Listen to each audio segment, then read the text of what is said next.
स्वर्ग और पृथ्वी के स्वामी,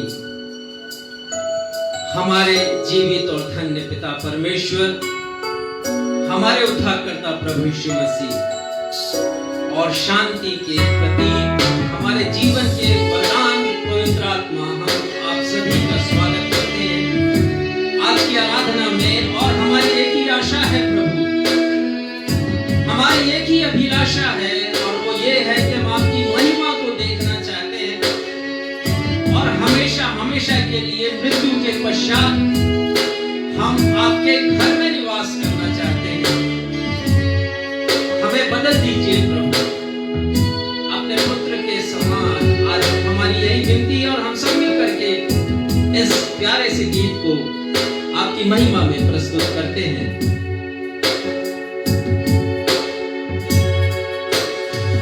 देखूं तेरी महिमा, यही है मेरी आशा, रह पाऊं तेरे घर में, यही है मेरी अभिलाषा। आराधना तेरी हो, आदर महिमा प्रभु, स्तुति धन्यवाद, सामर्थ और सर्व अधिकार प्रभु तेरा है, यीशु तेरा है, प्रभु तेरा है।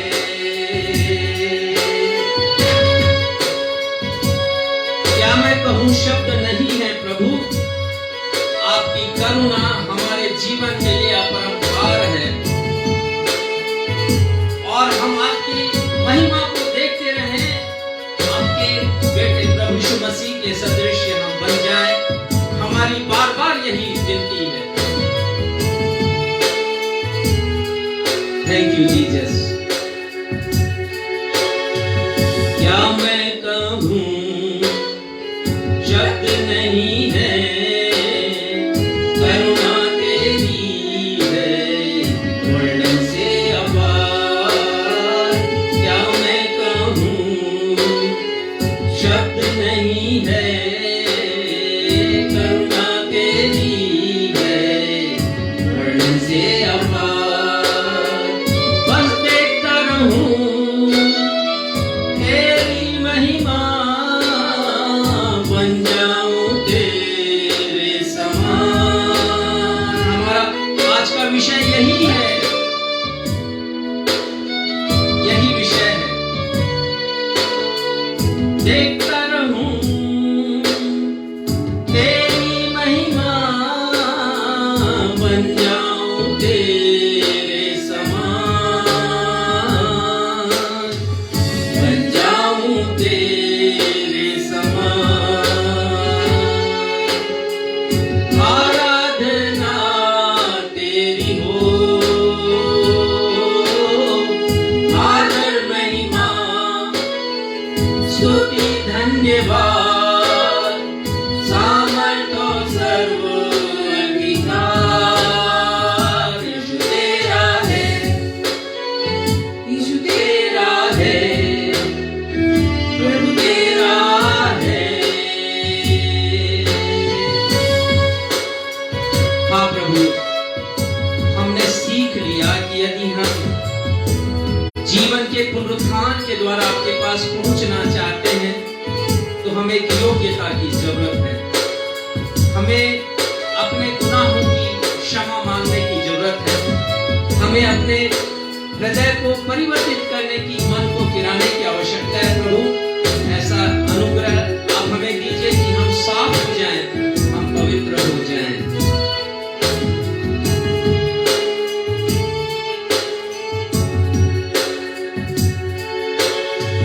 मैं योग्य नहीं आऊं तेरे पास, मुझको तू कर दे प्रभु साथ।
प्रभु तेरा है।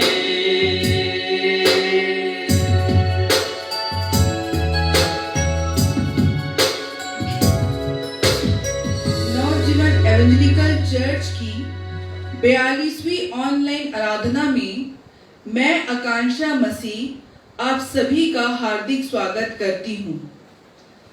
आज की आराधना में उपस्थित समस्त दर्शकों का मैं अपने उद्धारकर्ता प्रभु यीशु मसीह के नाम में सलाम, शालोम, प्रेज द लॉर्ड, यीशु सहाय और जय मसीह की कहती हूँ। जय मसीह की। आइए आज की आराधना हम परमेश्वर पिता, परमेश्वर पुत्र और परमेश्वर पवित्र आत्मा के नाम से आरंभ करें। हम सब कहें आमीन। आमीन। 20वीं शताब्दी की आरंभ की बात है। इंग्लैंड के प्रसिद्ध अखबार लंदन टाइम्स ने अपने पाठकों के विचार को जानने के लिए एक सर्वे कराया। सर्वेक्षण का विषय था what is wrong with the world, अर्थात संसार में क्या गलत हो रहा है या संसार के सबसे बड़ी समस्या क्या है। इस विषय पर हजारों पाठकों ने अपने अपने विचार लिखकर भेज दिए।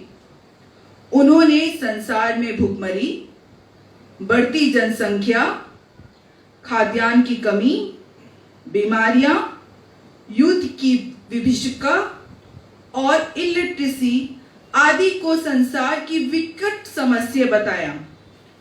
परंतु उस समय के महान लेखक, कवि और दार्शनिक जी.के. चेस्टरटन साहब ने केवल 4 शब्दों का लेख संपादक महोदय को भेजा, जो सर्वोत्तम लेख माना गया। उन्होंने लिखा था डियर सर आई एम।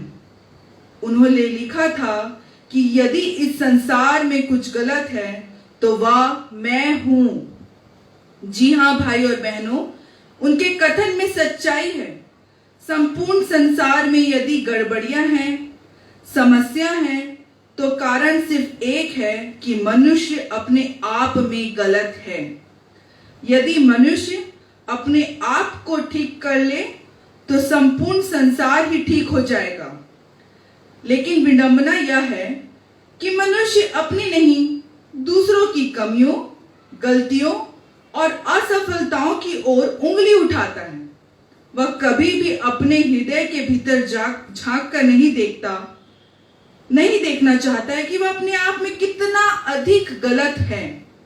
लेकिन भाइयों और बहनों, बाइबल एक ऐसे शख्स का विवरण देती है जिसने दूसरों की नहीं, अपने स्वयं की गलतियों को देखा और यह स्वीकार किया कि वह ही सबसे बड़ा पापी है और उसने अपने जीवन में बड़े बड़े गुनाह किए हैं। जी हां भाइयों और बहनों, वह शख्स है पौलुस प्रेरित, जिन्हें बाद में संत की उपाधि से विभूषित किया गया।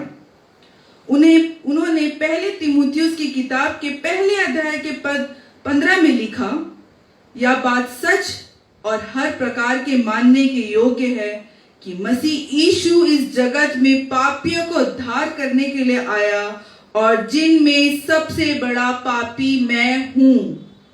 पिछले रविवार हम प्रभु यीशु के रूपांतरण पर विचार कर रहे हैं। उसी श्रृंखला में हमारे पास्टर साहब आज आपको बताएंगे कि जैसे प्रभु यीशु मसीह का रूपांतरण हुआ, वैसे ही रूपांतरण हमारा भी होगा, बशर्त हम अपने स्वयं के हृदय को रूपांतरण इस जीवन में कर ही लें। प्रिय संत पौलुस ने अपने हृदय को बदल लिया। क्या आप भी बदलना चाहते हैं? यदि हां, तो अभी आप बदल सकते हैं। जब हम गीत गाएं, तो आप अपने जीवन प्रभु यीशु मसीह को समर्पित कर सकते हैं। वे आपको बुला रहे हैं। गीत के शब्द कुछ ऐसे हैं, प्रेम से आज यीशु बुलाता तुझे, पापी तू आ पिता के पास, पिता के प्रेम से तू रहता क्यों दूर, भूखा पियासा निराश। ये मसीह गीत संग्रह में गीत नंबर 251 में पाया जाता है। फैनी क्रॉस्बी के द्वारा लिखा गया ये गीत परमेश्वर की तरफ से एक पुकार है। प्रभु यीशु पुकार रहे हैं उन सभी को जो पाप के अंधकार में खोए हुए हैं, और वो बुला रहे हैं और कह रहे हैं आ मेरे पास, आ मेरे पास, मैं तुम्हें बुला रहा हूं, तुम आ जाओ मेरे पास, क्योंकि यदि मेरे पास आओगे तो तुम विश्राम मिलेगा और अनंत जीवन मिलेगा। आइए हम सब मिलकर के इस लोकप्रिय गीत को गाएं जिसे फैनी क्रॉस्बी ने सन 1850 के आसपास लिखा।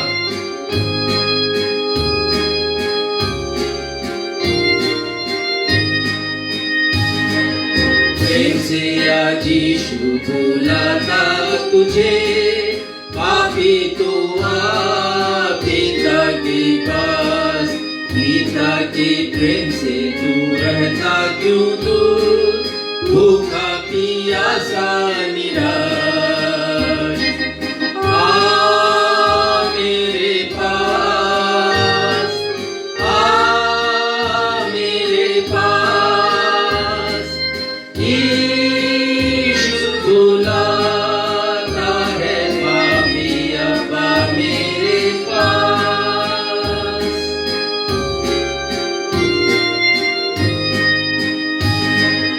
ये भक्ति लोगों पर बोलता तुमसे, ले लो विश्राम, ले लो विश्राम, आज मेरा जुआ तुम कांधे कर लो, उससे पाओगे आराम, आ मेरे पास। यीशु कहते हैं आ मेरे पास, यीशु बुलाता है पापी अब्बा मेरे पास।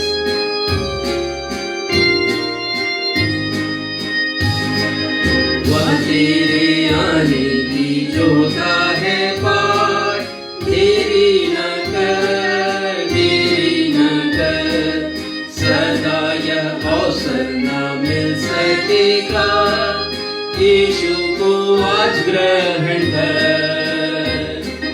आ मेरे पास। यीशु कहते हैं आ मेरे पास, यीशु बुलाता है पापी अब्बा मेरे पास।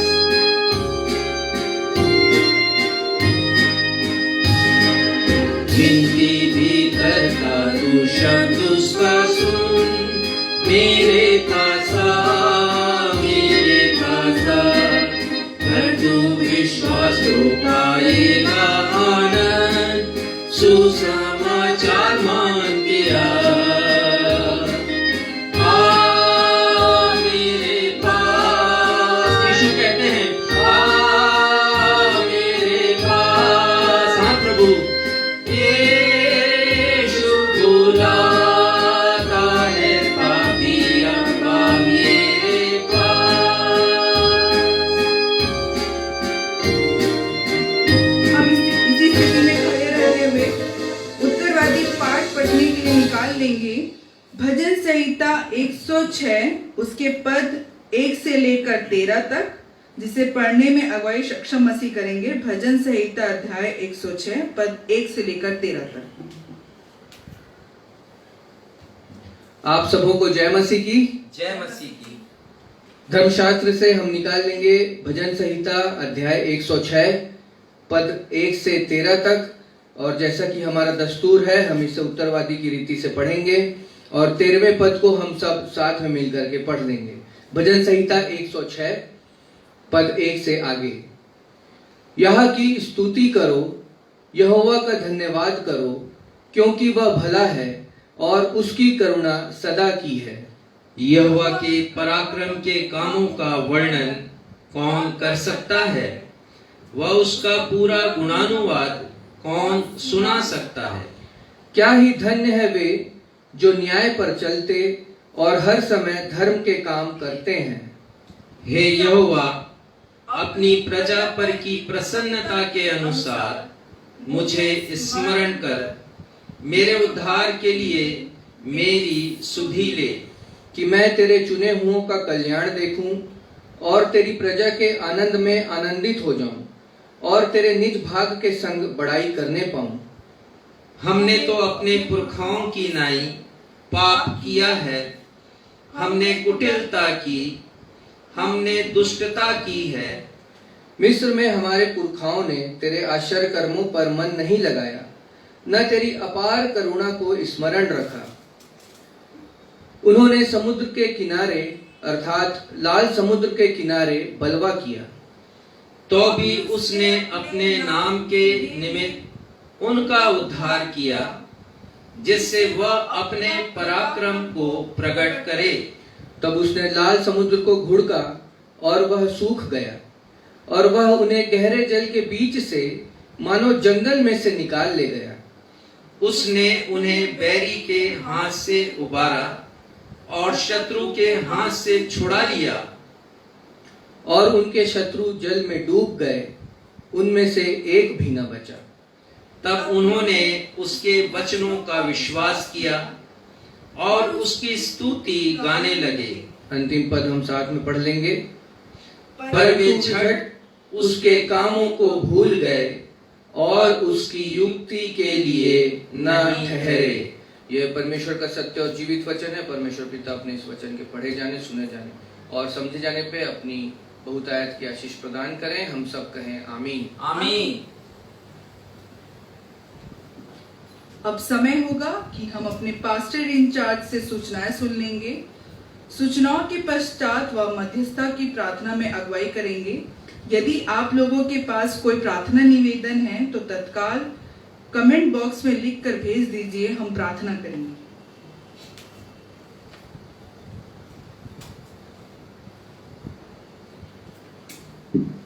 आप सबों को मैं प्रभु यीशु मसीह हमारे उद्धारकर्ता के सामर्थ्य और अतुलनीय नाम में जय मसीह की कहता हूँ। जय मसीह। परमेश्वर पिता का अनुग्रह और उनकी कृपा आप सभी के साथ हमेशा हमेशा बनी रहे। आज हम सप्ताह भर के विचार के लिए नहीं जाएंगे, क्योंकि आज का संदेश भी अपने आप में थोड़ा बड़ा है, विस्तार से है आपको समझाने के लिए, जिसे मैंने तैयार किया है। तो उसे ही आप सप्ताह भर के लिए अपनी ऊर्जा समझिए, एनर्जी समझिए और उसी से आप हिम्मत और साहस और परमेश्वर की इच्छा को आप जान सकें, ऐसा मेरा आप सभी से विनम्र अनुरोध है। तो हम सीधे प्रार्थना अनुरोधों की तरफ आते हैं, प्रेयर रिक्वेस्ट की तरफ आते हैं, जो हमारे बहुत से दर्शकों ने हमें भेजा है। हम प्रार्थना करते हैं मिसेस अंजना भगत की दोनों बेटियों के लिए। उनकी एक बेटी का विवाह 10 नवंबर को है। चूंकि हम सब जान रहे हैं कि ये कोरोना कॉल का समय है और सब लोग एहतियात बरत रहे हैं, फिर भी संक्रमण कहीं ना कहीं से आ ही जाता है। तो हम प्रार्थना करें कि बिना किसी संक्रमण के, बिना किसी के तबीयत खराब हुए ये विवाह अच्छे से आयोजित हो सके और शासन के नियमों का पालन करते हुए ये परिवार इस विवाह के बंधन में दोनों परिवार जुड़ सके। साथ ही उनकी दूसरी बेटी के लिए हम प्रार्थना करते हैं, मिसेस अंकु के लिए, और उनके सुरक्षित प्रसव के लिए कि वो चाह रहे हैं कि सुरक्षित प्रसव हो और नवंबर में उनका भी ड्यू है। तो परमेश्वर पिता उनकी सहायता करें कि सुरक्षित प्रसव हो और इस परिवार को ये दो बड़ी जिम्मेदारी उठाने के लिए परमेश्वर पिता साहस और हिम्मत प्रदान करें भगत परिवार को। प्रार्थना करते हैं हम अपने भाई राजकुमार कांत के लिए, जो प्रति रविवार हमारी कलीसिया में आया करते हैं, लेकिन अचानक उन्हें पैरालिसिस का अटैक आया और फिलहाल वो अस्पताल में भर्ती हैं, आईसीयू में। हम प्रार्थना करते हैं उनकी चंगाई के लिए। साथ ही साथ आर्थिक समस्या है उनके परिवार में, क्योंकि कोई भी ऐसा नहीं है उनके पुत्र में से या उनकी स्वयं की आमदनी ऐसी नहीं है कि वो एक बड़ा खर्च उठा सकें। तो प्रार्थना करें कि उनके खर्च की व्यवस्था परमेश्वर पिता की तरफ से हो सके। हम अपने भाई मिस्टर सुभाष राम के लिए प्रार्थना करते हैं, जिनके बारे में हमें सूचना मिली कि वो कोरोना पॉजिटिव पाए गए हैं और कोविड-19 का चिकित्सा वो करवा रहे हैं अस्पताल में। परमेश्वर पिता उन्हें चंगाई प्रदान करे। कल मैंने उनसे बातचीत की है और हमारा विश्वास है कि वो स्वस्थ होकर के अस्पताल से अपने घर में आ सकेंगे और परिवार के हरेक लोगों की चिंता को परमेश्वर पिता दूर करे। साथ ही हम प्रार्थना करते हैं भाई मिस्टर एलन रफाइल के लिए, जो कानपुर में हैं और वो भी कोरोना पॉजिटिव पाए गए हैं। उनकी भी शीघ्र चंगाई के लिए हम परमेश्वर से प्रार्थना करते हैं। हम प्रार्थना करते हैं डॉक्टर मिसेस शेफाली मसीह के लिए, जो मेरी बड़ी बहू हैं, उनके सुरक्षित प्रसव काल के लिए। अभी वो अपने प्रसव काल से होकर के जा रही हैं और कुछ न कुछ दिक्कतें आ जाती हैं और कुछ समय पहले हमने उनको ऑब्जर्वेशन के लिए अपोलो में भर्ती भी किया था। हम प्रार्थना करते हैं कि परमेश्वर पिता अपनी सुरक्षा उन्हें प्रदान करें और गर्भ में जो शिशु है उसे भी प्रदान करें और किसी भी प्रकार की अनहोनी से परमेश्वर पिता बचा करके रखें। प्रार्थना करते हैं मिसेस सुष्मिता सुयश हंटर के लिए, जो अस्पताल में है और उनकी चंगाई के लिए और उनके अच्छे स्वास्थ्य के लिए भी हम प्रार्थना कर रहे हैं। वो भी अभी जीवन के एक कठिन समय से होकर के गुजर रही हैं। परमेश्वर पिता उन्हें न सिर्फ शारीरिक चंगाई दे परंतु आत्मिक चंगाई और शांति उन्हें प्रदान करे। भाई प्रेम हंटर, जो हमारे भाई सुरेश हंटर के बड़े भाई हैं, उनका स्वास्थ्य ठीक नहीं है और उनकी देखभाल की जा रही है परिवार के द्वारा। हम उनकी चंगाई के लिए भी परमेश्वर पिता से प्रार्थना करते हैं। हम प्रार्थना करते हैं श्रीमती बीना मसीह के लिए, जिनका स्वास्थ्य आज सुबह बिगड़ गया। वैसा कुछ गंभीर विषय तो नहीं है, परंतु वो आज हमारे साथ आराधना में उपस्थित नहीं है। हम उन्हें उनकी चंगाई के लिए प्रार्थना करते हैं। एक प्रार्थना निवेदन हमारे शहर के चिर परिचित परिवार रॉबिन्सन परिवार की तरफ से है।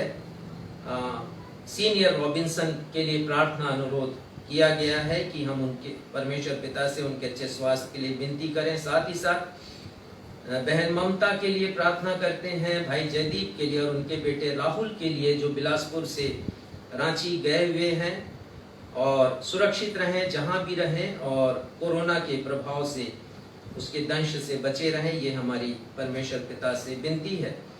स्लम में रहने वाले हमारे भाई धनवार की तबीयत खराब हुई और लीवर की समस्या है। हम उन्हें भी अपनी प्रार्थना में परमेश्वर के सिंहासन के समक्ष उठाते हैं और उनकी चंगाई के लिए प्रार्थना हम करते हैं।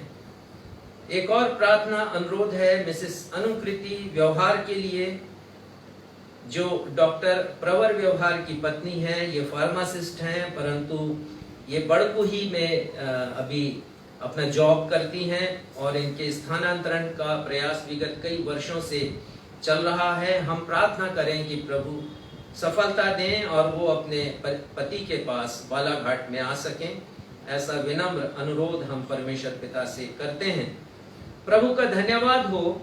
अनेक विषयों के लिए धन्यवाद के विषय हैं हमारे पास। हम धन्यवाद देते हैं मिसेस सरोज आनंद के लिए। पिछले सप्ताह भी मैंने उनके लिए धन्यवाद दिया था और आज धन्यवाद का विषय ये है कि कल उन्होंने अपना जन्म दिवस मनाया है। परमेश्वर पिता ने उन्हें अनेक खुशियां दी हैं। वो सुरक्षित दुबई से आ सकी, अभी रायपुर में है और उनकी मेडिकल जांच भी हुई है। सब कुछ ठीक है। परमेश्वर को धन्यवाद देते हैं और धन्यवाद की भेंट हम अर्पित करते हैं उनके जीवन के लिए और उस भेंट के लिए जो उन्होंने दिया है अपने जन्मदिन की खुशी में नवजीवन को, कि उनकी भेंट के द्वारा हम विशेषकर अपने उस पास्टर के लिए जिनका मकान ढह गया है अति वर्षा के कारण, उनका मकान हम बना सकें। साथ ही साथ एक छोटा आराधनालय भी हम बना सकें। वैवाहिक वर्षगांठ मनाई है 3 जोड़ों ने, डॉक्टर प्रवर व्यवहार एवं अनुकृति और उन्होंने धन्यवाद की भेंट अपने वैवाहिक वर्षगांठ के अवसर पर नवजीवन को प्रदान की है, नवजीवन के माध्यम से प्रभु को प्रदान की है। परमेश्वर पिता उनके वैवाहिक जीवन पर अपनी आशीषें लगातार प्रदान करते रहें। हम प्रार्थना करते हैं श्रीमती प्रियंका एवं श्री सुमित हंटर के लिए, जिन्होंने अपनी वैवाहिक वर्षगांठ मनाई है। परमेश्वर पिता ने इन्हें भी अपनी आशीषों से नवाजा है। परमेश्वर पिता इनके वैवाहिक जीवन को आशीषित करते रहें। हम धन्यवाद देते हैं परमेश्वर पिता को कि डॉक्टर श्रीमती शेफाली एवं श्री क्षितिज ने अपना वैवाहिक वर्षगांठ मनाया है और धन्यवाद की भेंट भी नवजीवन के माध्यम से परमेश्वर पिता को अर्पित की है। परमेश्वर पिता इनके परिवार को भी अपनी आशीषें प्रदान करे। हम धन्यवाद देते हैं श्रीमती अनामिका और श्री राहुल विलियम के लिए, जिनका विवाह अच्छे से संपन्न हो सका और परमेश्वर ने एक नया परिवार बसाया है। इसके लिए हम परमेश्वर पिता को हृदय से धन्यवाद देते हैं। आइए हम इन विषयों को अपने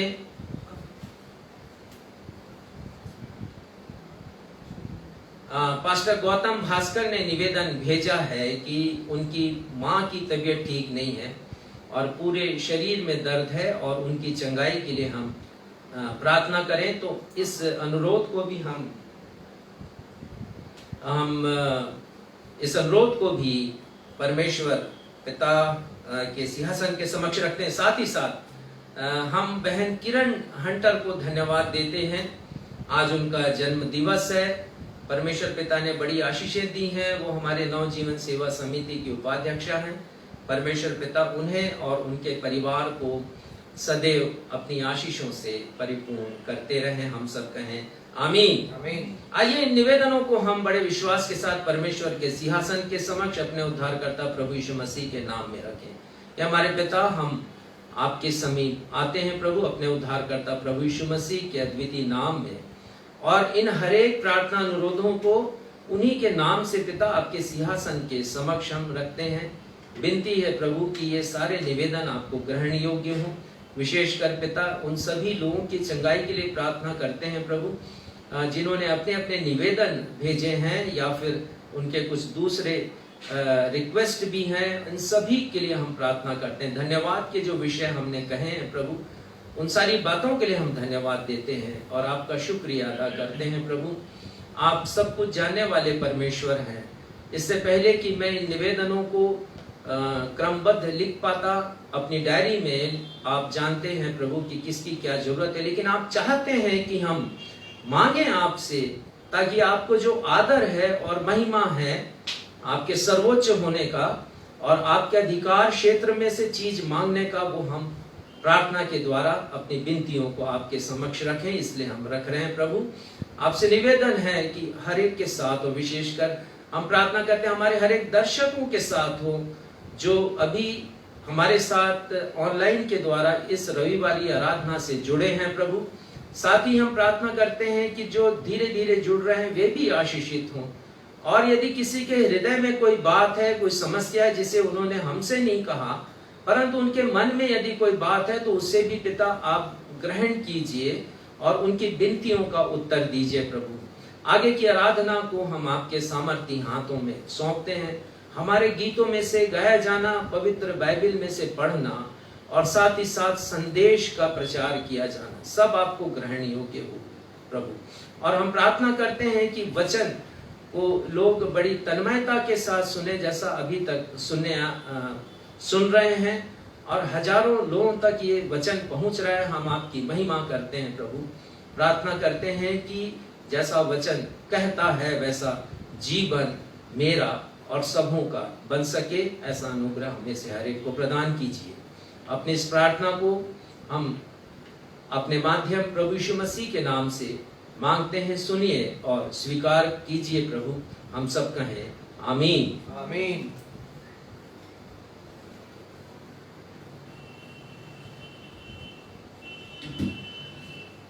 पवित्र शास्त्र बाइबल से पाठों का पठन, और पहला पाठ पाया जाता है पहला राजा अध्याय 21 उसके पद 17 से लेकर 19 तक, और अध्याय 22 उसके पद 30, 34 और 38, 34 से 38 जिसे पढ़ने में अगुवाई सक्षम मसीह करेंगे। और दूसरा पाठ पाया जाता है 2 कुरिन्थियों अध्याय 3 पद 17 से लेकर 18 तक, उसे पढ़ने में अगुवाई मैं करूंगी।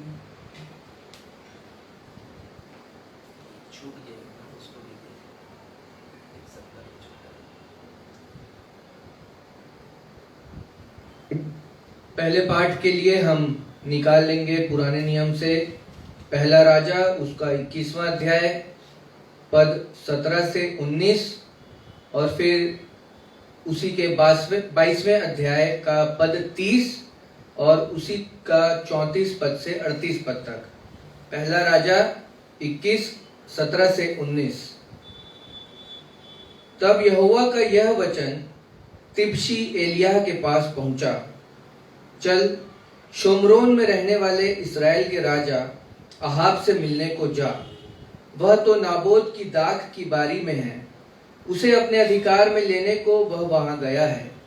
और उससे यह कहना कि यहोवा यों कहता है, क्या तूने घात किया और अधिकारी भी बन बैठा? फिर तू उससे यह भी कहना कि यहोवा यों कहता है, जिस स्थान पर कुत्तों ने नाबोत का लहू चाटा, उसी स्थान पर कुत्ते तेरा भी लहू चाटेंगे। अध्याय 22 उसका 30वां पद। और इस्राएल के राजा ने यहोशापात से कहा, मैं तो भेष बदल कर युद्ध क्षेत्र में जाऊंगा, परंतु तू अपने ही वस्त्र पहने रहना। तब इस्राएल का राजा भेष बदल कर युद्ध क्षेत्र में गया। 34 से 38 तक। तब किसी ने अटकल से एक तीर चलाया और वह इस्राएल के राजा के झिलम और निचले वस्त्र के बीच छेद कर लगा। तब उसने अपने सारथी से कहा, मैं घायल हो गया हूं, इसलिए बागडोर फेर कर मुझे सेना में से बाहर निकाल ले चल। और उस दिन युद्ध बढ़ता गया और राजा अपने रथ में औरों के सहारे अरामियों के सन्मुख खड़ा रहा और सांझ को मर गया और उसके घाव का लहू बहकर रथ के पायदान में भर गया। सूर्य डूबते हुए सेना में यह पुकार हुई, हर एक अपने नगर और अपने देश को लौट जाए। जब राजा मर गया तब शोमरोन को पहुंचाया गया और शोमरोन में उसे मिट्टी दी गई। और यहोवा के वचन के अनुसार जब उसका रथ शोमरोन के पोखरे में धोया गया, तब कुत्तों ने उसका लहू चाट लिया और वैश्याएं यहीं स्नान करती थी। यह परमेश्वर का जीवित और सत्य वचन है। परमेश्वर पिता अपने इस वचन के पढ़े और सुने जाने पे अपनी आशीष प्रदान करे। हम सब कहें आमीन। आमीन। दूसरा पाठ हम पढ़ लेंगे 2 कुरिन्थियों उसका अध्याय 3 पद 17 से लेकर 18 तक, जहां यो लिखा है, प्रभु तो आत्मा है और जहां कहीं प्रभु का आत्मा है वहां स्वतंत्रता है। परंतु जब हम सबके उधड़े चेहरे से प्रभु का प्रताप इस प्रकार प्रकट होता है जिस प्रकार दर्पण में, तो प्रभु के द्वारा जो आत्मा है हम उसी तेजस्वी रूप में अंश अंश करके बदलते जाते हैं। परमेश्वर अपने पढ़े हुए वचन पर आशीष दे। हम सब कहें आमीन। आमीन। सुसमाचार पाठ के लिए हम निकाल लेंगे मत्ती रचित सुसमाचार अध्याय 3 उसके पद 1 से लेकर 7 तक और फिर अध्याय 4 उसके 12 से लेकर 17 पद तक, जिसे पढ़ने में अगुवाई रेवरेंड राजेश मसीह करेंगे।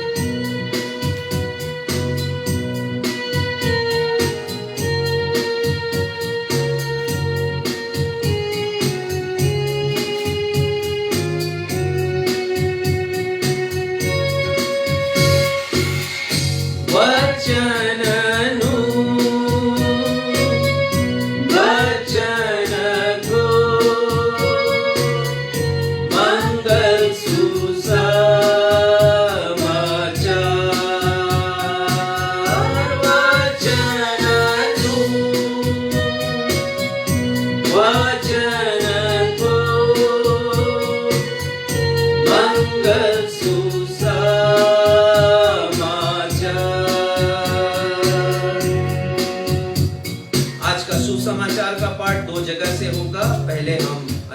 3 में से पढ़ेंगे, पद 1 से 7 तक, और उसके बाद अध्याय 4 से हम पढ़ेंगे।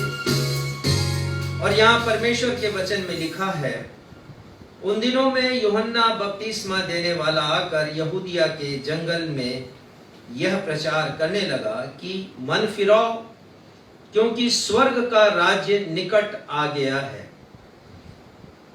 ये यूहन्ना वही है जिसकी चर्चा यशाया भविष्यद्वक्ता के द्वारा की गई थी कि जंगल में एक पुकारने वाले का शब्द हो रहा है कि प्रभु का मार्ग तैयार करो, उसकी सड़कें सीधी करो।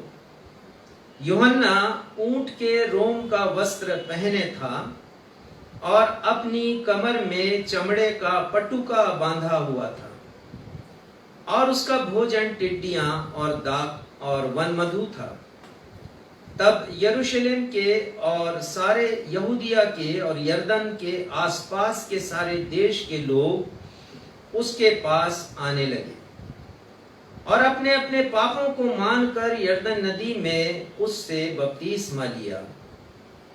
ये प्रभु यीशु मसीह का सुसमाचार है। इसके पश्चात एक और सुसमाचार प्रभु यीशु मसीह का हम पढ़ेंगे, जो मत्ती के ही 4 अध्याय के पद संख्या 12 से लेके 17 तक पाया जाता है। जब यीशु ने यह सुना कि यूहन्ना पकड़वा दिया गया, तो वह गलील को चला गया और नासरत को छोड़कर कफरनहूम में, जो झील के किनारे जबूलून और नप्ताली के देश में है, जाकर रहने लगा, ताकि जो यशायाह भविष्यद्वक्ता के द्वारा कहा गया था वह पूरा हो कि जबूलून और नप्ताली के देश झील के मार्ग से यरदन के पार अन्य जातियों का गलील, जो लोग अंधकार में बैठे थे उन्होंने बड़ी ज्योति देखी, और जो मृत्यु के देश और छाया में बैठे थे उन पर ज्योति चमकी। उस समय से यीशु प्रचार करता और उन्होंने यह कहना आरंभ किया कि मन फिराओ, क्योंकि स्वर्ग का राज्य निकट आया है। ये प्रभु यीशु ख्रिस्त का सुसमाचार है। हे प्रभु यीशु ख्रिस्त, आपके नाम को महिमा मिले, हम सब कहें आमीन। आमीन। अब अवसर होगा कि हम अपनी अपनी भेंटों और धन्यवादी भेंटों को देने के द्वारा प्रभु की महिमा करें। इस समय हम सब मिलकर एक गीत गा लेंगे। जीवन में जब आंधी तुम पर चलती है और जब तुम निराश होगे कि सब होगा श्रेय, गिनो आशीषे, गिनो नाम बनाओ।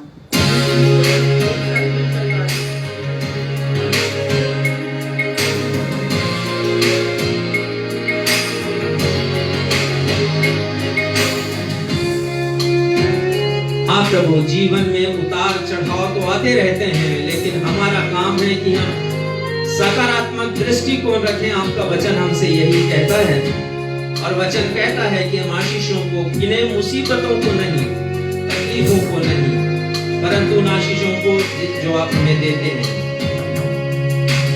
जीवन में जब आंधी तुम पर चलती है और जब तुम निराश हो की सब होगा आशय, गिनो सारी आशीष, गिनो नाम बनाम, और तुम विस्मित होगे लेकर ख्रिस्त के काम। आशीष गिनो, गिनो नाम बनाम, आशीष गिनो, देखो ख्रिस्त के काम। Yes Lord. आशीष गिनो, गिनो नाम बनाम, और तुम विस्मित होगे लेकर ख्रिस्त के काम, और तुम विस्मित होगे लेकर ख्रिस्त के काम, और तुम विस्मित होगे लेकर ख्रिस्त के काम।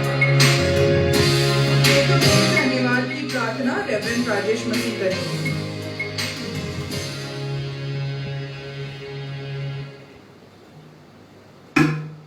पिता, हम धन्यवादी हृदय के साथ इन भेंटों को अपने उद्धारकर्ता प्रभु यीशु मसीह के महान और सामर्थी नाम में आपके सिंहासन के समक्ष रखते हैं, इस विनती के साथ कि आप इसे स्वीकार करें प्रभु। अभी हमने गा लिया गीत में, और कितने अच्छे शब्द। जीवन में आंधी आती है, आंधियां आती हैं, तूफान आते हैं प्रभु। जीवन में उतार और चढ़ाव से होकर के गुजरना है, और हम इसे ज्यादा काउंट करते हैं, हम इसे ज्यादा गिनते हैं। होने दीजिए पिता कि बाइबल के अनुसार हम एक सकारात्मक दृष्टिकोण अपनाएं और उन आशीषों को गिने जो आप हमें देखते हैं। और जैसा हमने गाया कि हम आश्चर्यचकित हो जाएंगे, हम विस्मित हो जाएंगे। पिता, हमारी दृष्टि को बदल दीजिए, हमारे सोचने समझने के तरीके को बदल दीजिए पिता, कि बनिस्बत इसके कि हम अपने दुखों को देखें, हम उन आशीषों को देखें जिन्हें आप हमें देने वाले हैं प्रभु। हम आपकी महिमा करते हैं प्रभु, आराधना करते हैं, धन्यवाद देते हैं पिता हर एक उन लोगों के लिए जिन्होंने आपके स्वर्गीय राज्य में विस्तार के लिए खुले हृदय से अपनी भेंटों को अर्पित किया है, और जिन्होंने अपने घर में आराधना में संलग्न रहते हुए भेंटों को अर्पित किया है प्रभु। उनमें से हर एक हाथों को स्पर्श करें, उनके हृदय को स्पर्श करें प्रभु, कि वे आपके राज्य के विकास के लिए, उसकी उन्नति के लिए, उसकी बढ़ती के लिए हमेशा अपना हृदय और अपना हाथ, अपनी मुट्ठी खुली रखें। और होने दीजिए पिता कि आपका कोई भी काम कभी भी रुके नहीं। इस विनती को अपने सामर्थी प्रभु यीशु मसीह के नाम से, जो हमें धनी बनाने के लिए स्वयं कंगाल हो गए, मांग लेते हैं। सुनिए और कबूल कीजिए। आमीन, आमीन।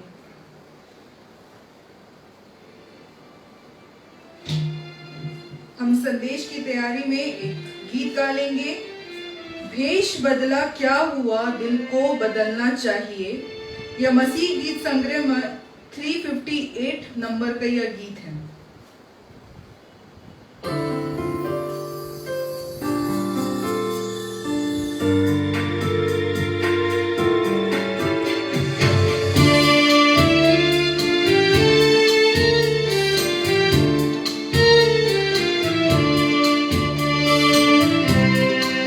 हम संदेश की तरफ बढ़ रहे हैं, और आज का संदेश इसी गीत से प्रारंभ होता है कि हम अपने रूप को बदलने पर ज्यादा ध्यान न दें, जितना ध्यान हम अपनी आत्मा की तरफ लगाएं, अपने हृदय की तरफ लगाएं।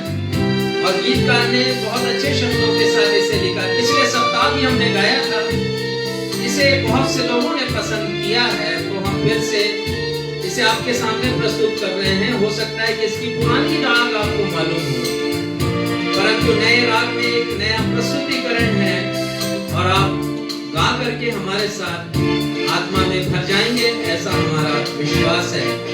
भेष बदला क्या हुआ, दिल का बदलना चाहिए। एक दो बातें नहीं, सब कुछ बदलना चाहिए।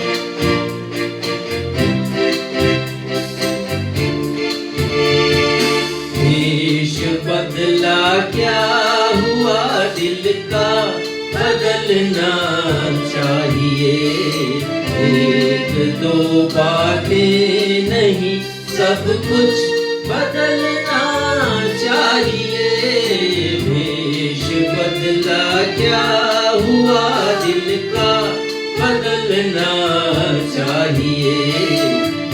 एक दो बातें नहीं, सब कुछ बदलना चाहिए। भेष बदला क्या हुआ।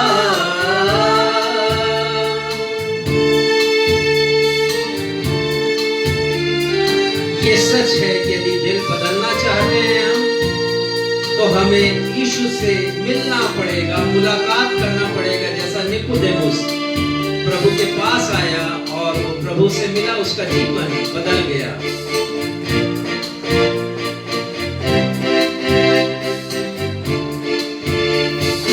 जो सुने बाइबल से वो दिल से समझना चाहिए।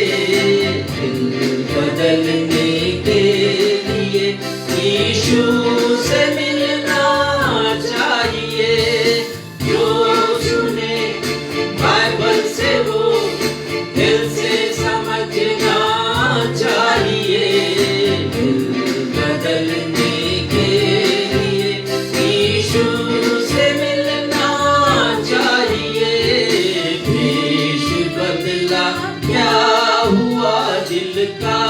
बदलना चाहिए।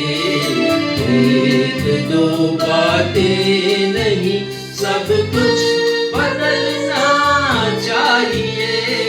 भेष बदला क्या हुआ?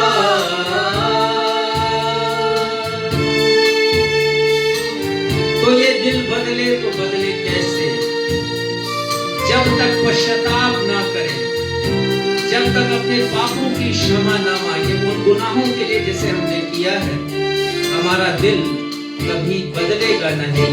और प्रतिज्ञा करें कि हम उनको रिपीट अपने जीवन में नहीं करेंगे।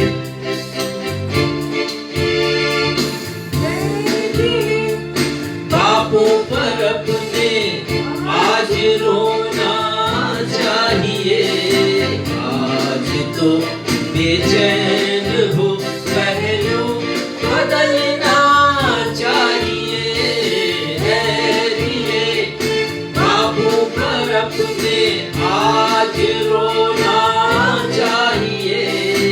आज तो बेचैन हो, पहलू बदलना चाहिए। भेष बदला क्या हुआ? दिल का बदलना चाहिए। एक दो बातें नहीं, सब कुछ बदलना चाहिए। भेष बदला क्या हुआ?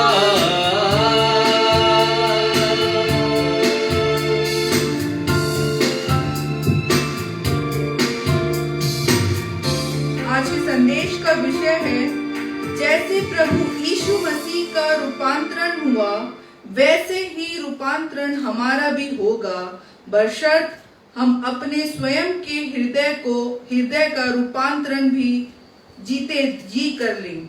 As Lord Jesus was transformed, we will also be transformed in the way subject to transformation of our own heart, part 2। अब समय होगा कि रेवरेंड राजेश मसीह हमारे बीच आज का संदेश रखें।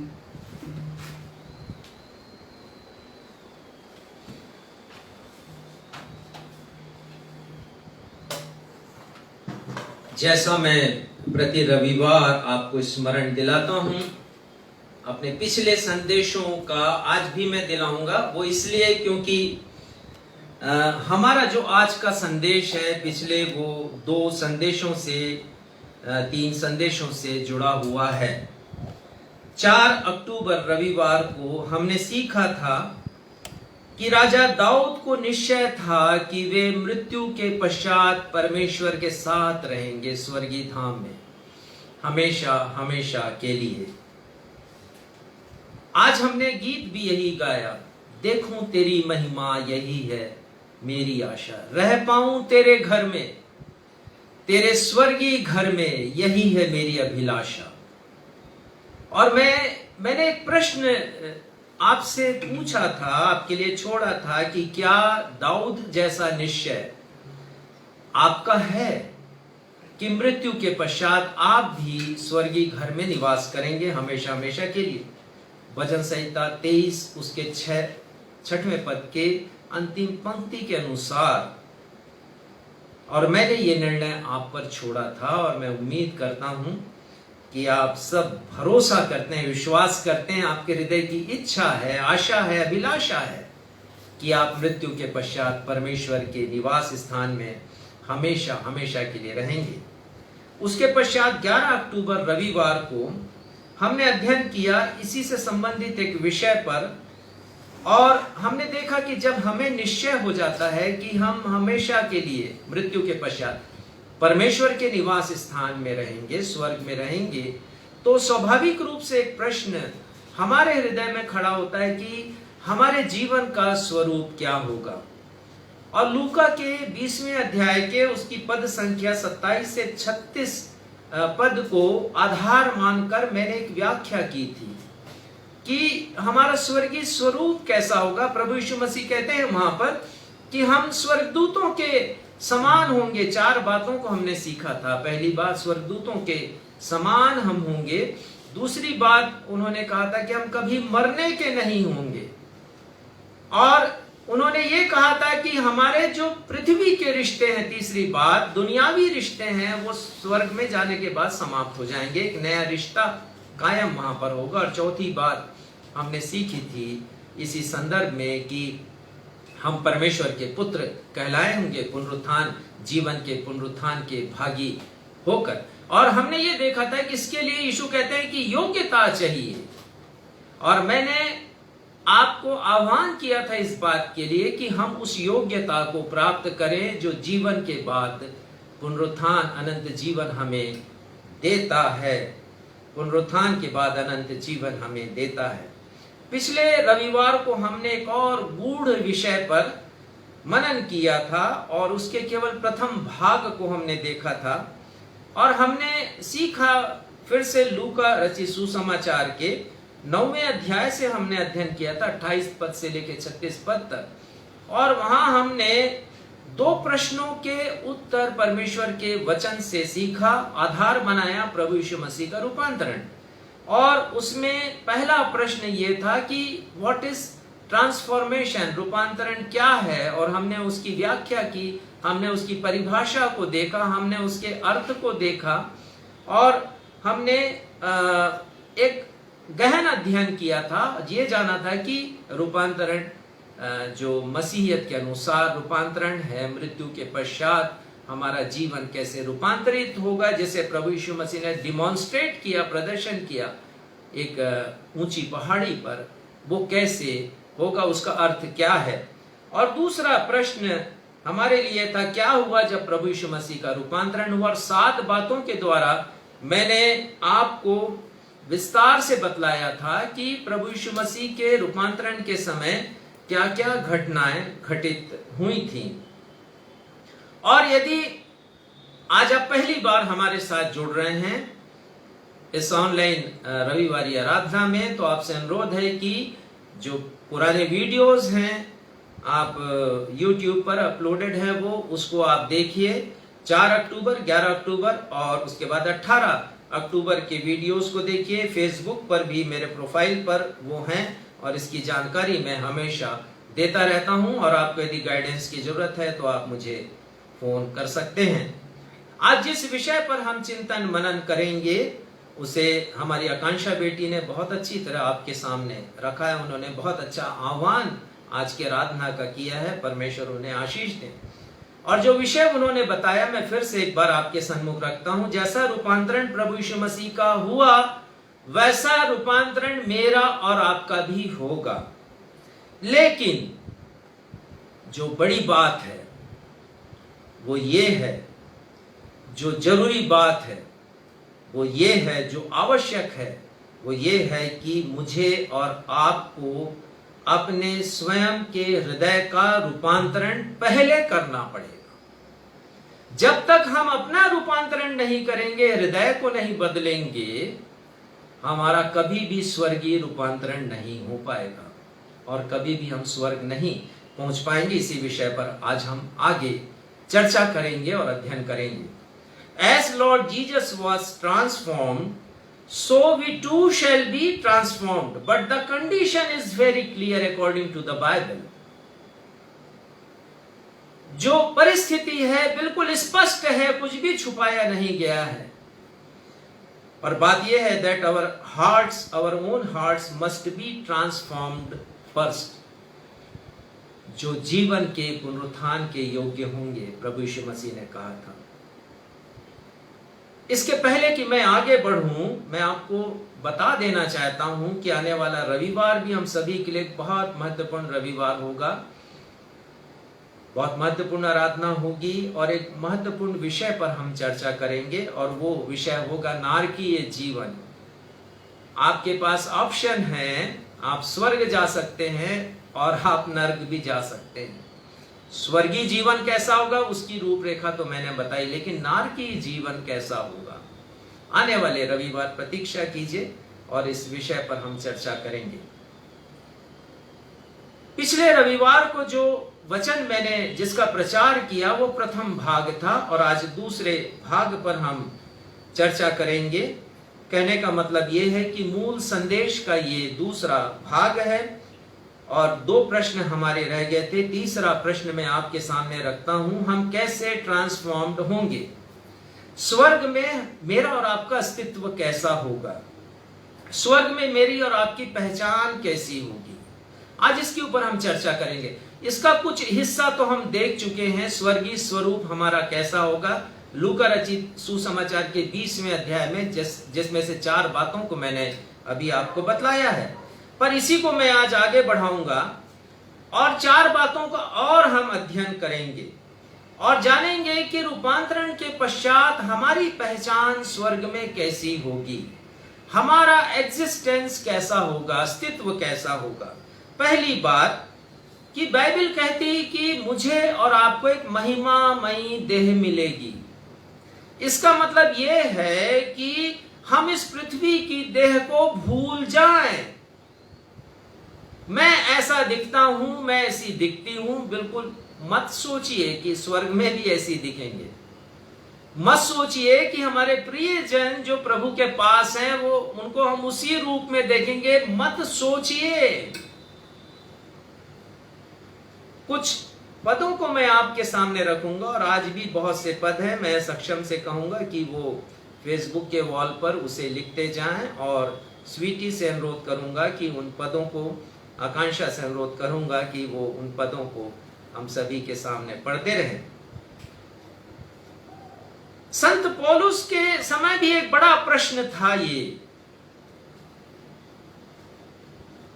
और उन्होंने इस बड़े प्रश्न की व्याख्या बहुत अच्छी तरह की है। 1 कुरिन्थियों उसके 15वें अध्याय के पद 36 से 52 में, और वो लिखते हैं 1 कुरिन्थियों 15 अध्याय के 35वें पद में, वो कहते हैं अब कोई यह कहेगा, अब कोई यह प्रश्न करेगा कि मृतक किस रीति से जी उठते हैं, क्या है उसकी रीति विधि। यदि बाइबल कहती है कि मृत्यु के पश्चात जीवन है और हम जीवित होंगे, पुनरुत्थान है, तो वो रीति क्या है, किस रीति से। और आगे लिखते हैं और कैसी देह के साथ आते हैं, कैसा देह उनको मिलता है। ये आज का प्रश्न नहीं है, ये पौलुस के समय भी ये प्रश्न किया गया था। खासकर यूनानियों ने इस प्रश्न को किया क्योंकि उनका विश्वास पुनरुत्थान के ऊपर नहीं था, और यहूदियों का भी। तो बड़ी सुंदर व्याख्या वो करते हैं वो यहां पर, और एक उदाहरण देते हैं। पद 36 को पढ़िएगा। हे निर्बुद्धि, जो कुछ तू बोता है तब तक वह तब तक ना मरे जिलाया नहीं जाता। हाँ, जो कुछ तू बोता है, ठीक से पढ़िएगा, परमेश्वर का वचन है ये। जो कुछ तू बोता है वह यह देह नहीं, यह वह देह नहीं जो उत्पन्न होने वाली है। जो मैंने कहा आपसे, बोता है का अलंकारिक भाषा में उसने इसको लिखा है, जो कुछ तू बोता है, अर्थात अन्न का दाना यदि हम बोएंगे तो वो बीज के रूप में नहीं होता। बीज तो सड़ जाता है। प्रभु यीशु मसीह ने कहा जब तक गेहूं का दाना सड़ता नहीं वो फल नहीं लाता है। और यही बात यहां पौलुस कहते हैं कि यदि अन्न के देह को बोई जाए, चाहे वो धान हो या गेहूं हो, तो अंकुरित होता है वो, और एक नई सृष्टि होती है, एक नया रूप उसका होता है। और वो बात यहां पर कहते हैं, और वो कहते हैं परंतु केवल दाना है, चाहे गेहूं का चाहे किसी और अनाज का, वो कहते हैं। और पद 50 पढ़िएगा। 1 कुरिन्थियों 15 अध्याय और उसका 50वां पद। हे भाइयों, मैं यह कहता हूं कि मांस और लहू परमेश्वर के राज्य के अधिकारी नहीं हो सकते। एकदम स्पष्ट है ये। मन से इस धारणा को बदल डालिए आप कि मृत्यु के पश्चात इसी देह में हम रहेंगे, ऐसा ही हमारा रूप होगा और हम इसी रूप में जाएंगे। भूल जाइए इसको। वो कहता है मांस और लहू परमेश्वर के राज्य के अधिकारी नहीं हो सकते। परमेश्वर का राज्य जो स्वर्ग है उसका अधिकारी ये हो ही नहीं सकता। इस पृथ्वी का देह और इस पृथ्वी हमारे देह में बहता हुआ लहू। और वो कहते हैं और न विनाश अविनाशी का अधिकारी हो सकता है। ये तो विनाश की देह है, विनाश की देह है। यदि कोई अधिकारी हो सकता तो केवल आत्मा है, और वह भी उद्धार पाई हुई आत्मा। यदि हम जीवन के पुनरुत्थान के लिए जीवित होंगे तो उद्धार प्राप्त हुई आत्मा और सबोपदेशक, इस संसार के सबसे बड़े ज्ञानी ने, बुद्धिमान पुरुष ने इस बात को, राजा ने इस बात को लिखा है 12वें अध्याय के 7वें पद में, मिट्टी ज्यों की त्यों मिट्टी में मिल जाएगी। ये विनाश की देह है। परमेश्वर ने कहा था आदम से जब उसने पाप किया, तुम मिट्टी से निकाला गया है आदम, उत्पत्ति 3 के 19वें पद में, और तुम मिट्टी में ही मिल जाएगा। और यहां पर यही बात कहते हैं राजा सुलेमान, मिट्टी ज्यों की त्यों मिट्टी में मिल जाएगी, और आत्मा जिसे परमेश्वर ने दिया परमेश्वर के पास लौट जाएगी। हम सब कहें जय मसीह की। जय मसीह। मेरी और आपकी आत्मा, उद्धार प्राप्त आत्मा परमेश्वर के पास वो लौट जाएगी। 45 पढ़िएगा। अभी हम 1 कुरिन्थी 15 अध्याय पे ही रहेंगे और इसके पद 40 को हम पढ़ेंगे, जो मेरे इस विचार को बहुत सपोर्ट करता है। 40 पढ़िए। स्वर्गीय देह है और पार्थिव देह भी है। पार्थिव देह भी है, स्वर्गीय देह है और पार्थिव देह भी। पार्थिव अर्थात पृथ्वी की देह। ये पृथ्वी की देह अलग है और स्वर्गीय देह अलग है, क्योंकि वो कहते हैं परंतु स्वर्गीय देहों का तेज और है, पार्थिव देहों का तेज और है। और हम तो इतने तेजवान नहीं हैं।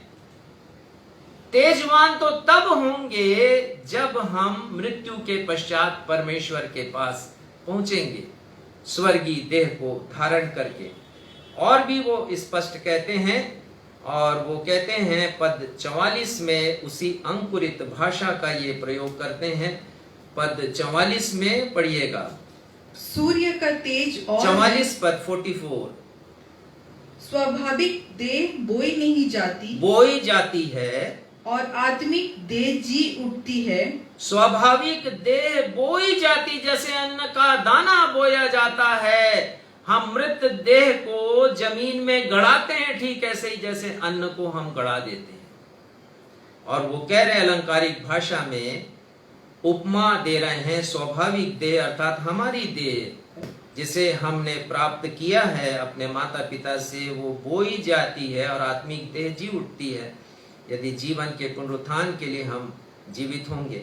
जबकि स्वाभाविक देह है तो आत्मिक देह भी है। वो स्पष्ट कहते हैं कि यदि स्वाभाविक देह है तो आत्मिक देह भी है। और पद 49 में और वो स्पष्ट करते हैं, और वो कहते हैं जैसे हमने उसका रूप जो मिट्टी का था धारण किया, वैसे ही उस स्वर्गीय का भी रूप धारण करेंगे। जय मसीह की। जय मसीह। हमने उसका रूप जो मिट्टी का था, किसका रूप? आदम का रूप। वो जो पहला व्यक्ति है आदम, वो मृत्यु का कारक है, पर जो दूसरा व्यक्ति है अर्थात प्रभु यीशु मसीह, वो जीवनदायक आत्मा है। वो कहते हैं, और वो कहते हैं कि जैसे हमने आदम का रूप जो मिट्टी का था धारण किया है, वैसे ही उस स्वर्गीय अर्थात प्रभु यीशु मसीह का रूप हम धारण करेंगे।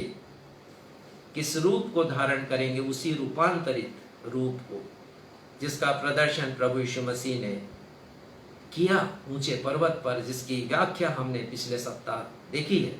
पद 51 और 52 में संत पौलुस कहते हैं, इस बात को रिपीट करते हैं, हम बदल जाएंगे, हम बदल जाएंगे। हम उन पदों को नहीं पढ़ेंगे। महिमामयी देह में मैं और आप बदल जाएंगे। तो पहली बात यह है कि हमें महिमामयी देह मिलेगी जो इस पृथ्वी के देह से अधिक तेजोमान, इससे अधिक गरिमामय और इससे अधिक शानदार, हमारी कल्पना से भी परे, लेकिन वर्णन उसमें आया है प्रभु यीशु मसीह के रूपांतरण में, और हमने देखा। दूसरी बात, हमें महिमामयी वस्त्र मिलेगा, और इसका प्रमाण फिर से प्रभु यीशु मसीह का रूपांतरण है।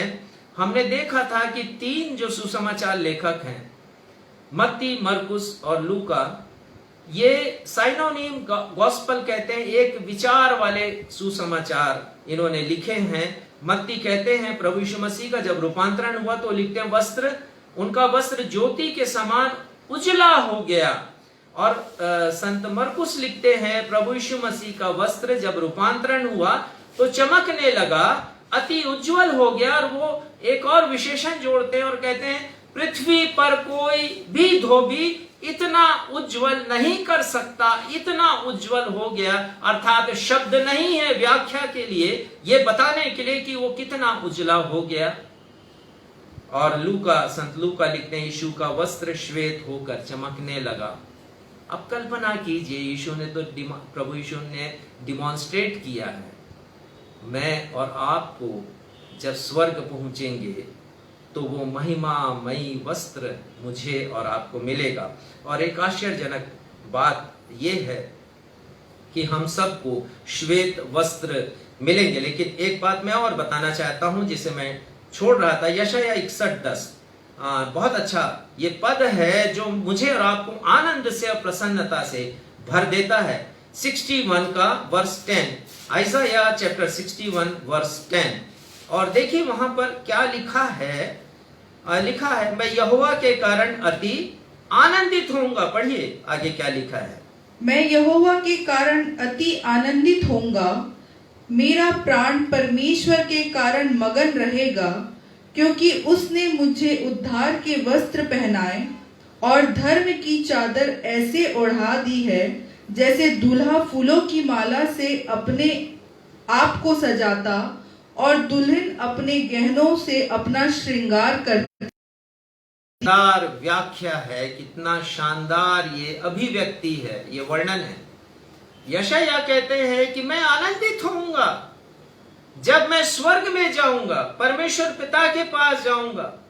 उद्धार का वस्त्र पहनाया मुझे, धर्म की चादर ऐसे ओढ़ा दी जैसा दूल्हा फूलों की माला पहनता है। कितनी अच्छी उपमा है। और दुल्हन अपने आप का श्रृंगार करती है। श्वेत वस्त्र स्वर्ग की पहचान। यद्यपि यशायाह ने श्वेत वस्त्र का उल्लेख नहीं किया, लेकिन बहुत से उदाहरण हैं। प्रेरित 1:10 में जब प्रभु यीशु मसीह का स्वर्गारोहण हुआ तो लिखा है कि स्वर्गारोहण के पश्चात 2 पुरुष वहां पर आए और उनके वस्त्र श्वेत थे। लिखा 2 पुरुष श्वेत वस्त्र पहने आ खड़े हुए। और उसी प्रकार कुरनेलियुस, जिसका विवरण मिलता हमको प्रेरितों के काम 10 अध्याय के 30वें पद में, उनके बारे में लिखा है वो एक रोमन अधिकारी थे लेकिन प्रभु यीशु मसीह के अनुयायी बने ये। और वो कहते हैं कि जब मैं प्रार्थना कर रहा था तो 2 पुरुष चमकीला वस्त्र पहने हुए मेरे सामने आकर खड़े हो गए। ये पुरुष पृथ्वी के नहीं है, ये स्वर्गीय हैं, ये स्वर्गदूत हैं। चमकीला वस्त्र, श्वेत वस्त्र पहने हुए। प्रकाशित वाक्य 3:5 में उपहार है मेरे और आपके लिए, गिफ्ट है ये। और वहां पर लिखा है जो जय पाए उसे मैं श्वेत वस्त्र पहनाऊंगा, उसे श्वेत वस्त्र पहनाया जाएगा। फिलाडेल्फिया की कलीसिया के लिए, जिसकी बहुत सी उसका कमेंटेशन हुआ है, बहुत सी प्रशंसा हुई है उसकी।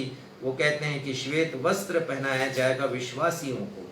और 18 पद में लौदीकिया की कलीसिया के लोगों की आलोचना करते हुए कहते हैं प्रभु यीशु मसीह के मुझसे श्वेत वस्त्र ले लो, अपने निर्वस्त्रता को छुपा लो, अपने नंगेपन को छुपा लो तुम उस सफेद वस्त्र में, अर्थात अपने पाप की देह को छुपा लो तुम, ताकि तुम भी पवित्र बन जाओ। और 6वें अध्याय के 11वें पद में लिखा है उनमें से प्रत्येक को श्वेत वस्त्र दिया गया जो प्रभु यीशु मसीह के नाम से जो परसिक्यूट हुए थे, जो सताए गए थे, जिनकी हत्या की गई थी, शहीद हुए थे। श्वेत वस्त्र स्वर्ग में पवित्रता का प्रतीक है, हम सब जानते हैं। लेकिन साथ ही साथ ये वस्त्र इक्वेलिटी का भी प्रतीक है, समानता का। वहां कोई ऊंचा नहीं है, वहां कोई नीचा नहीं है। हमारे यहाँ तो राजा के वस्त्र कुछ और होते हैं, फकीर के कुछ और वस्त्र होते हैं। पर यदि ये फकीर प्रभु यीशु मसीह पर विश्वास करता है और स्वर्ग जाता है तो उसे वही वस्त्र मिलेगा जो राजा को वहां पर मिलेगा। या किसी बड़े संत को मिलेगा। सभी का वस्त्र श्वेत है, लेकिन तीसरी बात यह है कि हमें एक महिमामयी पहचान मिलेगी। और उसका प्रमाण मैं आपको दे रहा हूं कि जब यीशु मसीह का रूपांतरण हुआ तो पतरस, याकूब, यूहन्ना, इन तीनों ने प्रभु यीशु मसीह के रूपांतरण के समय मूसा और एलिया को पहचान लिया। इन्होंने उनको उस काल के वस्त्रों में नहीं देखा। मूसा को नहीं देखा कि मिस्र देश में जो वस्त्र पहनता था वही पहना, या एलिया ने उस समय पहना जब वो इस्राएल देश में था भविष्यद्वक्ता के रूप में। उन वस्त्रों में नहीं थे। ये तो स्वर्गीय देह को लिए वे आए थे, स्वर्गीय वस्त्रों के साथ ये आए थे प्रभु यीशु मसीह से मुलाकात करने के लिए। प्रकाशित वाक्य 20:4 में बहुत शीघ्रता के साथ जा रहा हूं क्योंकि आज मैं इस अध्ययन को समाप्त करना चाहता हूं। तो कुछ पदों को मैं स्वयं पढ़ दूंगा आपके सामने। प्रकाशित वाक्य 20:4 में यह साफ साफ है कि हम अपने आत्मिक स्वरूप में होंगे वहां पर। यूहन्ना स्वर्गीय दर्शन देख रहे हैं, पतमुस टापू पर हैं वो, और लिखते हैं कि उन्होंने उन आत्माओं को देखा जिनके सिर परमेश्वर के वचन के कारण काट डाले गए थे। ये तो ट्रिब्युलेशन पीरियड की बात है, क्लेश काल के समय की बात है। जो लोग सताए जाएंगे महाक्लेश काल के समय, और जिनका सिर काटा जाएगा, जिनके पास एंटी क्राइस्ट का या क्रिस्ट विरोधी का नंबर नहीं होगा 666, जिनके सिर कलम कर दिए जाएंगे, उनकी आत्माओं को देखा। तो हम आत्मिक देह में, आत्मिक वस्त्र में वहां पर होंगे, और एक पहचान हमें मिलेगी वहां पर। लूका के 16वें अध्याय का हम जिक्र करेंगे, उसके बारे में हम अध्ययन करेंगे। नारकी जीवन के बारे में और स्वर्गीय जीवन के बारे में हम एक तुलनात्मक अध्ययन करेंगे और हम सीखेंगे। लेकिन मैं भी आपको बताऊं कि जब धनवान की मृत्यु होती है, उस धनवान की जिसकी ड्योढ़ी पर लाजर, जो गरीब था, बीमार था, जिसके घाव को कुत्ते चाटा करते थे, वो धनवान जब मरा तो वो अधोलोक में पहुंचा। लिखा पीड़ा में पड़े हुए उसने आंखें उठाई और लाजर इब्राहिम की गोद में लाजर को बैठे देखा। पहचान गए कि ये वही लाजर है जो उसकी ड्योढ़ी पर रहता था। और अब्राहम को भी पहचान जाता है और संबोधित करता है उनको, हे अब्राहम पिता कहता है। आगे हम आने वाले सप्ताह देखेंगे। चौथी बात कि हमें एक महिमामयी देह नाम मिलेगा, क्षमा करेंगे, हमें एक महिमामयी देह मिलेगी, हमें महिमामयी वस्त्र मिलेंगे, हमें महिमामयी पहचान मिलेगी वहां पर, और हमें एक महिमामयी नाम भी मिलेगा। प्रकाशित वाक्य 3:12। अच्छा, चलिए इसे आप पढ़ दीजिए। इसके अंतिम भाग में वो बात लिखी जिसे मैं आपको बताना चाहता हूं। जो जय पाए उसे मैं अपने परमेश्वर के मंदिर में एक खंबा बनाऊंगा, और वह फिर कभी बाहर ना निकलेगा, और मैं अपने परमेश्वर का नाम और अपने परमेश्वर के नगर अर्थात नए यरूशलेम का नाम, जो मेरे परमेश्वर के पास से स्वर्ग पर से उतरने वाला है, और अपना नया नाम उस पर लिखूंगा। 3 नाम दिए जाएंगे यहाँ पर, वो कह रहे हैं यूहन्ना अपने दर्शन के द्वारा, और वो कह रहे हैं, प्रभु यीशु मसीह कह रहे हैं कि मैं दूंगा परमेश्वर का नाम, यरूशलेम, नए यरूशलेम का नाम, और मेरा नया नाम, प्रभु यीशु मसीह का नया नाम। ये हमें मिलेगा जो हमारी पहचान को विशिष्ट बनाएगा। इस पृथ्वी के नाम को भी भूल जाइए। जरूर बहुत से लोग स्मरण करते हैं अपने माता पिता का, और ऑबिट्यूअरी देते हैं, पेपर में देते हैं, शोक श्रद्धांजलि देते हैं उनकी स्मृति में, और उनके पृथ्वी के नाम को लिखते हैं और याद करते हैं कि वो स्वर्ग में है। लेकिन स्वर्ग में भूल जाइए पृथ्वी के नाम को। चौथा प्रश्न आपके सामने रूपांतरण के अध्ययन में हम देखेंगे, ट्रांसफॉर्मेशन के अध्ययन में, और ये बहुत चैलेंजिंग प्रश्न है। और ये प्रश्न ये कहता है कि क्या रूपांतरण के लिए आप तैयार हैं? Are you prepared for the transformation? Are you ready for the transformation? हमने तो अच्छी तरह जान लिया कि हमें महिमामयी देह मिलेगी, महिमामयी वस्त्र मिलेगा, महिमामयी पहचान मिलेगी, महिमामयी नाम मिलेगा।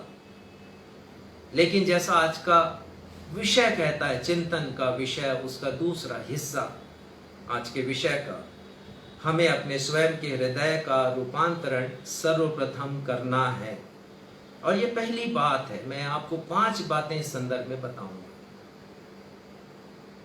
क्या हम तैयार हैं? हम तैयार हैं रूपांतरण के लिए? और यदि तैयार हैं तो ये 5 बातें हमें करनी है, आवश्यक है ये। और इसमें कोई ऑप्शन नहीं है, मैं आपको बता रहा हूं। पहले परिवर्तन अपने स्वयं का करना है। यद्यपि बहुत बार मैं हम बोल जाता हूं, लेकिन जहां तक परिवर्तन की बात होती है, हृदय परिवर्तन की, तो वो बहुत बहुत पर्सनलाइज है, वो बहुत बहुत व्यक्तिगत है। मुझे बदलना है, आपको स्वयं बदलना है। और एक बहुत अच्छा उदाहरण आकांक्षा बेटी ने आपके सामने दिया, जो प्रसिद्ध साहित्यकार जी के चेस्टरटन का था।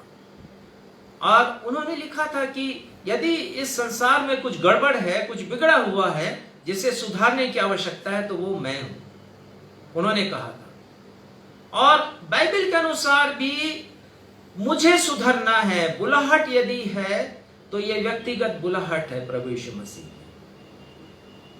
मुझे बदलना होगा, मुझे अपने हृदय को परिवर्तित करना होगा। ये पहली बात है। हृदय परिवर्तन अर्थात मन परिवर्तन, सोच विचारों का परिवर्तन, हमारे दृष्टिकोण और नजरिए का परिवर्तन। और यही परिवर्तन मुझे और आपको संसार से अलग करके परमेश्वर की ओर लेकर जाता है। संसार से अलगाव है और परमेश्वर से लगाव, और इसका सबसे उत्तम उदाहरण उड़ाव पुत्र है। वो अपने पिता के पास था, परिवर्तन हो गया विचारों में, पिता को छोड़ के धन संपत्ति लेके चला गया दूसरे देश। विचारों में परिवर्तन है कि जो आनंद है और खुशी है वो संसार दे सकता है, लेकिन ऐसा हुआ कि वो छूछा हो गया। उसे वो करना पड़ा जिसे करना मना था वचन के अनुसार। सूअरों को चराना था और उन फलियों को खाना था जिसे वो खाते हैं। पर फिर विचार में परिवर्तन हुआ। लिखा है कि जब वो अपने आपे में आया, लूका के 15वें अध्याय को पढ़िएगा, आपे में आया तो वो सोचा कि मुझे जाना चाहिए अपने पिता के घर में, क्योंकि वहां तो मजदूरों को पर्याप्त से भी अधिक भोजन मिलता है, और मैं जाऊंगा। और परिवर्तन है वहां पर। वो कहता, पिता मुझे मजदूर के समान रख ले, मैंने तेरे विरोध में, स्वर्ग के विरोध में पाप किया है। ये परिवर्तन है, संसार से अलगाव और परमेश्वर से लगाव। पहली बात है। बाइबल के अनुसार मेरे और आपकी देह प्रधान नहीं है, जिसके ऊपर हम सबसे अधिक ध्यान देते हैं इस पृथ्वी पर रहते हुए। यदि कुछ महत्वपूर्ण है तो हमारा मन है, हमारा हृदय है, हमारी आत्मा महत्वपूर्ण है। बाइबल में मनुष्य को त्रिआयामी माना गया है, अर्थात मनुष्य में आत्मा है, मनुष्य में प्राण है, मनुष्य में देह है। ये 3 आयाम है मनुष्य के जीवन के। आत्मा, प्राण, देह। सबसे सर्वोच्च आत्मा है, मध्य में प्राण है, और सबसे निम्नतम यदि है तो वो देह है, जिसके ऊपर सबसे अधिक हम ध्यान देते हैं, सबसे अधिक उसकी परवाह करते हैं। प्रभु यीशु मसीह ने कहा, यदि मनुष्य सारे जगत को प्राप्त करे, अपने प्राणों की हानि उठाए, तो उसे क्या लाभ होगा? बहुत पश्चाताप करेंगे हम मृत्यु के बाद, जब हम जाएंगे परमेश्वर के न्यायासन के सामने। हम सोचेंगे, मुझसे ज्यादा मूर्ख व्यक्ति इस दुनिया में कोई नहीं था, जिसने जीवन की बातों को छोड़ दिया, रूपांतरण को जिसने छोड़ दिया, हृदय परिवर्तन को जिसने छोड़ दिया। हमारा मन या हमारा हृदय, जहां से विचार निकलते हैं, भावनाएं निकलती हैं, वो हमारी आत्मा के द्वारा संचालित होता। आत्मा ऊपर है, फिर हमारा हृदय, मन के विचार, और हमारे मन के विचारों से, हृदय के विचारों से हमारी देह संचालित होती है और इन दोनों के बीच में द्वंद्व चलता है, आत्मिक द्वंद्व। आत्मा शरीर के विरोध में, शरीर आत्मा के विरोध में, गलातियों 5 में संत पौलुस कहते हैं। और इसलिए कहते हैं, इसलिए आत्मा के अनुसार चलोगे तो शरीर की क्रियाओं को, उसकी गतिविधियों को, पाप को कभी पूरा नहीं कर पाओगे। हमारे हृदय की स्थिति, the status of our heart, और हमारे हृदय के विचार, the thoughts of our heart, ये परमेश्वर के सामने मायने रखते हैं। हमारी देह की सुंदरता, हमारी देह का सौष्ठव, सिक्स पैक या उभरा हुआ जिस्म, चौड़ी छाती और भुजाएं परमेश्वर के सामने कोई महत्व नहीं रखती।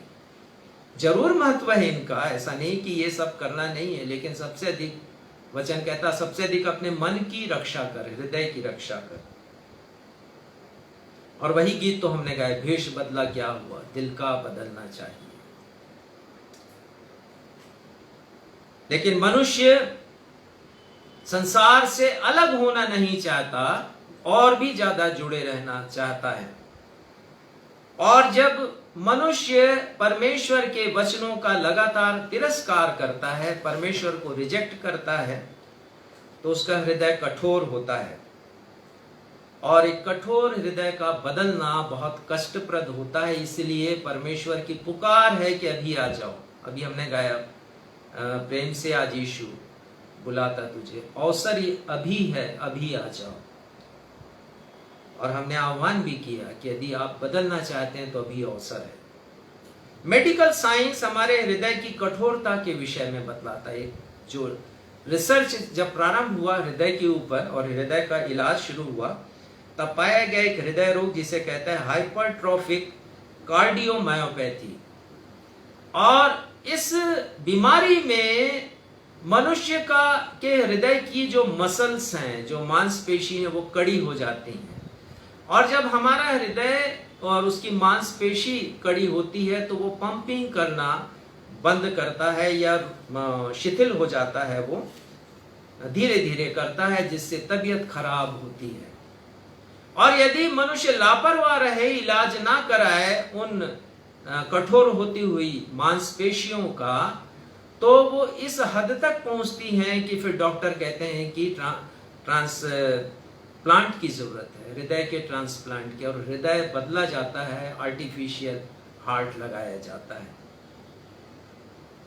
ठीक उसी प्रकार यदि हम परमेश्वर की अवहेलना करते रहें तो हमारा हृदय कठोर हो जाता है, हमारा विवेक शून्य हो जाता है। तब परमेश्वर के पास लौटना बहुत मुश्किल होता है। दूसरी बात, परमेश्वर चाहते हैं कि हमारे हृदय का परिवर्तन हो ताकि वह रूपांतरित हो सके। जब तक परिवर्तन नहीं होगा, रूपांतरित नहीं होगा।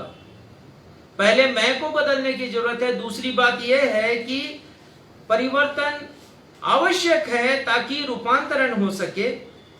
हृदय परिवर्तन मनुष्य का, यह परमेश्वर का मिशन है। और यहेजकेल नबी इस मिशन को प्रकट करते हैं अपनी किताब यहेजकेल के 36वें अध्याय के 26वें पद में। बहुत अच्छी बात, जो परमेश्वर का मिशन है, अभियान है, परमेश्वर की योजना है, वो यहाँ पर बताते हैं 26वें पद में, मैं तुमको नया मन दूंगा और तुम्हारे भीतर नई आत्मा उत्पन्न करूंगा और तुम्हारी देह में से पत्थर का हृदय निकाल कर तुमको मांस का हृदय दूंगा। ये ठीक मायोपैथी के समान है। हमारा हृदय जैसे कठोर होता है, मसल्स काम नहीं करते हैं, वैसे ही आत्मिक रूप से हमारा हृदय कठोर हो जाता है। लेकिन परमेश्वर का ऑफर है ये। परमेश्वर ऑफर करते हैं कि तुम्हारे हृदय को मैं बदल दूंगा, लेकिन आओ तो सही मेरे पास। और यही मन परिवर्तन है। निकोदेमुस का विवरण मैंने दिया प्रार्थना में, यूहन्ना 3:1-10 में उसके बारे में विवरण आया है। वो बहुत ज्ञानवान, अनुभवी, प्रतिष्ठित यहूदियों का गुरु और सनहेद्रिन का सबसे बड़ी सभा जो यहूदियों की थी उसका सदस्य था, जहां पहुंचना बहुत मुश्किल का काम होता था। और वो प्रभु यीशु मसीह के पास आया है। और प्रभु यीशु मसीह ऐसे व्यक्ति से, यूहन्ना 3:10वां पद यदि आपने निकाल लिया तो पढ़िएगा इसको। प्रभु यीशु मसीह उस इस्राएली के गुरु से क्या कहते हैं जरा सुनिएगा, क्योंकि वो कोई दूसरा नहीं, मेरे और आपकी तस्वीर है। यह सुनकर यीशु ने उससे कहा, तू इस्राएलियों का गुरु होकर भी क्या इन बातों को नहीं समझता? प्रभु यीशु मसीह व्याख्या कर रहे हैं, जब तक नए सिरे से ना जन्मे। अब इसके दिमाग में यह बात आ ही नहीं रही है कि कोई अपने माता के गर्भ में जा करके फिर से कैसे उत्पन्न हो सकता है, जन्म ले सकता है। तो प्रभु यीशु कह रहे हैं, इस्राएलियों का गुरु होकर के भी तू इस बात को, जिसे मैंने बड़ी साधारण रीति से कहा, और परमेश्वर कह रहे हैं बाइबल में बहुत ही साधारण शब्दों के साथ हृदय परिवर्तन की बात को हम भी नहीं समझते हैं। 100% की एक बात है। प्रभु यीशु मसीह उससे कह रहे हैं, पद 3 में कहते हैं, जब तक कोई नए सिरे से ना जन्मे परमेश्वर का राज्य देख नहीं सकता। निकोदेमुस, तुझे नई सोच, नया दृष्टिकोण रखना पड़ेगा, अपने हृदय में परिवर्तन करना पड़ेगा। पद 5 में प्रभु यीशु मसीह पुनः कहते हैं कि जब तक तू जल और आत्मा से ना जन्मे परमेश्वर के राज्य में प्रवेश नहीं कर सकता। पहले देख नहीं सकता और दूसरा प्रवेश नहीं कर सकता। और फिर 7वें पद में कहते हैं, नए सिरे से जन्म लेना आवश्यक है। अवश्य है ये नया थॉट्स, नई विचारधारा, नया दृष्टिकोण परमेश्वर के राज्य के बारे में। मैं पापी हूं और मुझे क्षमा की आवश्यकता है, मुझे हृदय परिवर्तन की आवश्यकता है। प्रभु यीशु मसीह कहते हैं कि तुम इतने ज्ञानवान होकर के भी इस बात को नहीं समझते। और हमारे लिए भी सत्य है ये, हम चाहे कितना भी चर्च अटेंड कर लें, कितना भी हम भेंट की राशि अर्पित कर दें, चाहे कितनी भी प्रतियोगिताओं में फर्स्ट प्राइज पालें,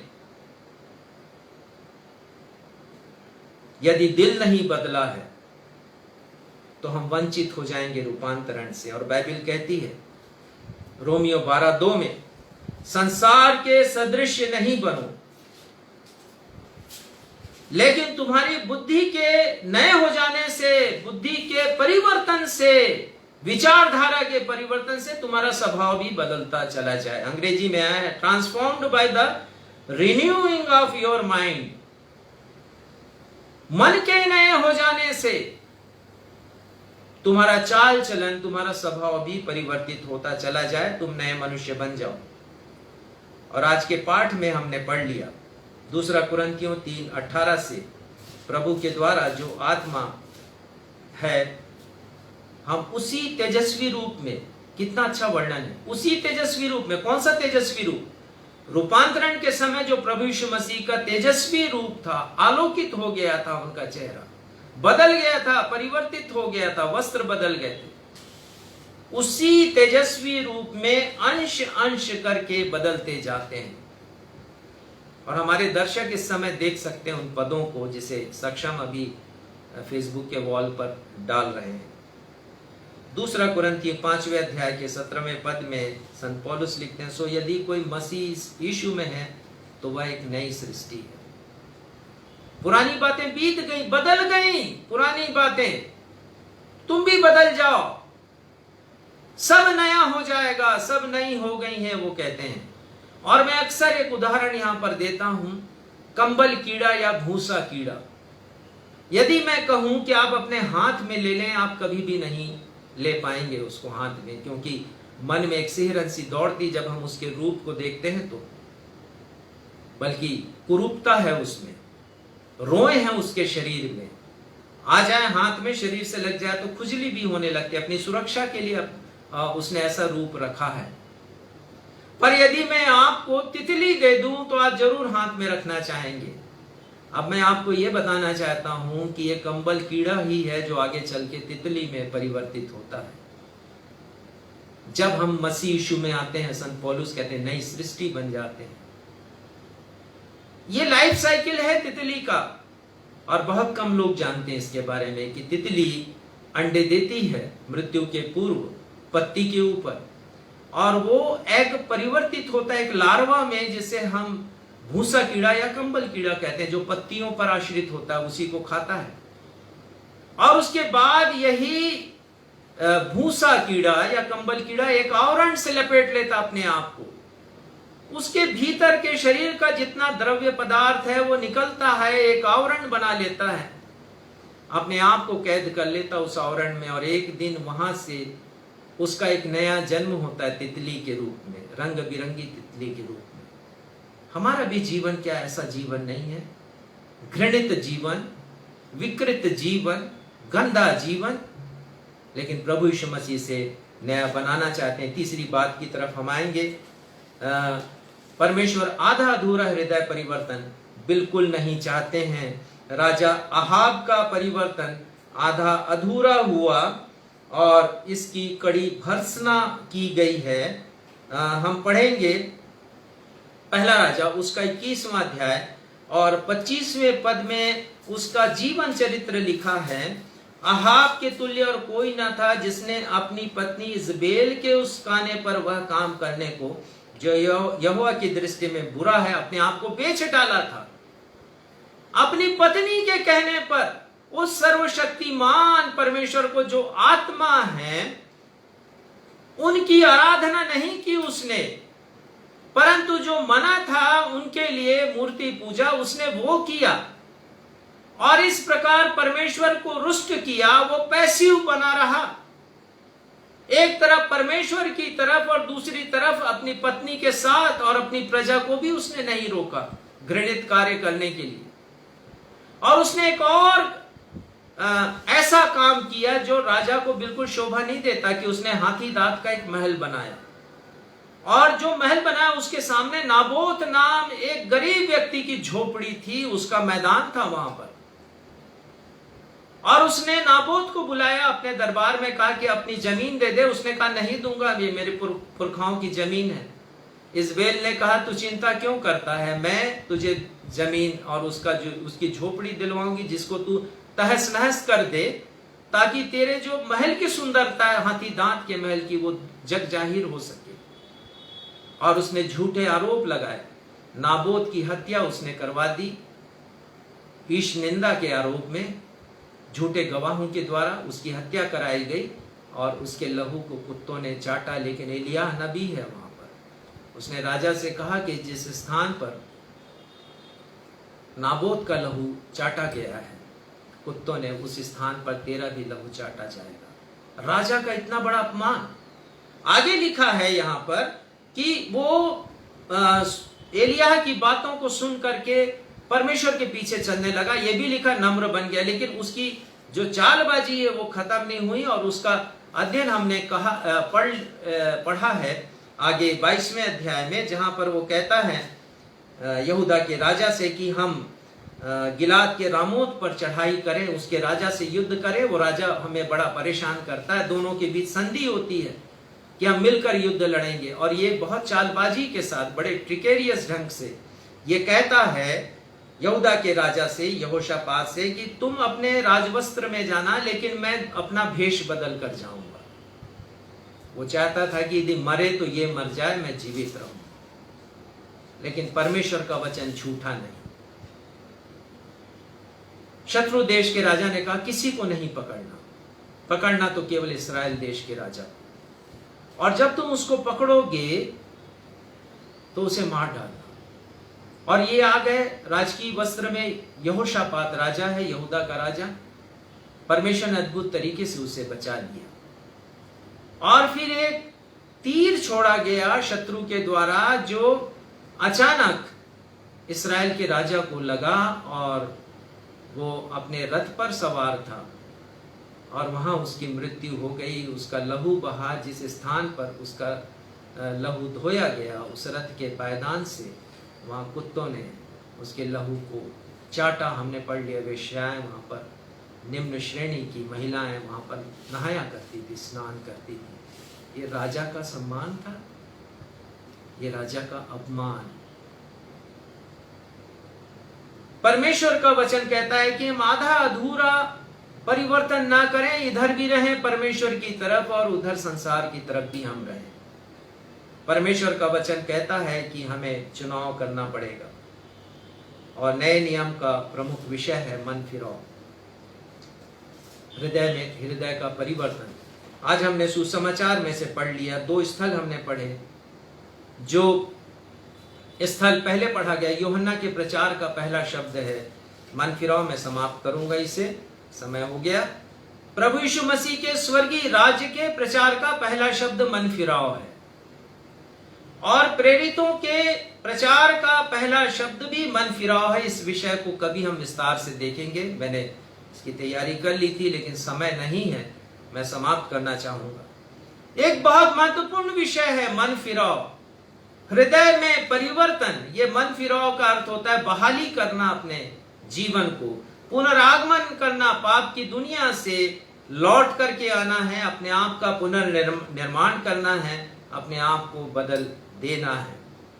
लेकिन ये कब होता है? जब हम बदलने के लिए प्रभु यीशु के पास आते हैं। हमें मलाल होता है अपनी बीती जिंदगी के पापों का, और हम अपना मन फिराते हैं। अंग्रेजी में आया है रिपेंट, पश्चाताप हम करते हैं, हम पछताते हैं।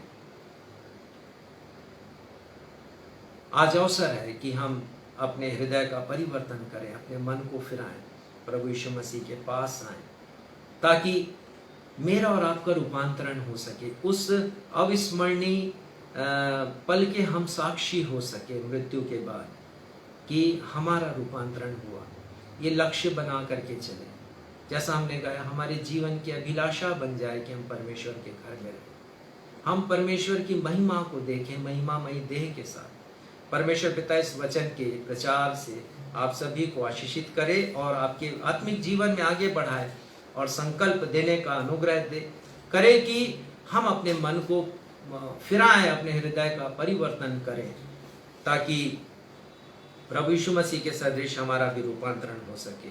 आप सबों को प्रभु यीशु मसीह के नाम में जय मसीह की। आइए हम सब प्रार्थना करें।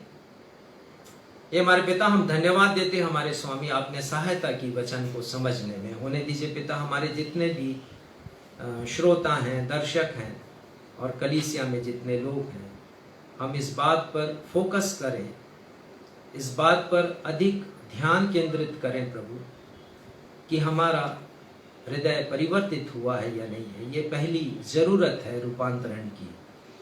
होने दीजिए पिता, हम अपना जीवन परिवर्तित कर दें प्रभु, हम अपना जीवन बदल दें प्रभु। प्रभु यीशु मसीह के पास आ जाएं, अपने पापों की क्षमा प्राप्त करें, रूपांतरित हो जाए, उस अनुभव को प्राप्त करें जो रूपांतरण के पर्वत का अनुभव है, जिससे हम स्वर्ग में जब जाएं तो हमारा भी रूपांतरण हो, हमें महिमामयी देह मिले, हमें महिमामयी वस्त्र मिले, हमें महिमामयी पहचान मिले, और महिमामयी नाम हमें मिले पिता, और हम आपकी महिमा करें, जय जयकार करें। अपनी इस प्रार्थना को हम अपने उद्धारकर्ता, जीवन को बदलने वाले प्रभु यीशु मसीह के नाम से मांगते हैं। सुनिए और कबूल कीजिए, आमीन। प्रभु की प्रार्थना हम सब मिलकर करेंगे। हे हमारे पिता, आप जो स्वर्ग में हैं, आपका नाम पवित्र माना जाए, आपका राज्य आए, आपकी इच्छा जैसे स्वर्ग में पूरी होती है वैसे इस पृथ्वी पर भी हो। हमारे दिन भर की रोटी आज हमें दीजिए, और जैसे हमने अपने अपराधियों को क्षमा किया वैसे ही हमारे अपराधों को क्षमा कीजिए, और हमें परीक्षा में नहीं लाइए बल्कि बुराई से बचाइए, क्योंकि राज्य, पराक्रम और महिमा सदा आपके हैं, आमीन। आशीष ग्रहण करेंगे। अब हमारे द्वैत पिता परमेश्वर का प्रेम, हमारे उद्धारकर्ता प्रभु यीशु मसीह का अनुग्रह और शांतिदायक पवित्र आत्मा की सहभागिता हमें से हर एक के साथ अब से लेकर के हमारे उद्धारकर्ता प्रभु यीशु मसीह के दूसरे आगमन तक हमेशा होती रहे। हम सब कहें आमीन, आमीन। जय मसीह की, जय मसीह।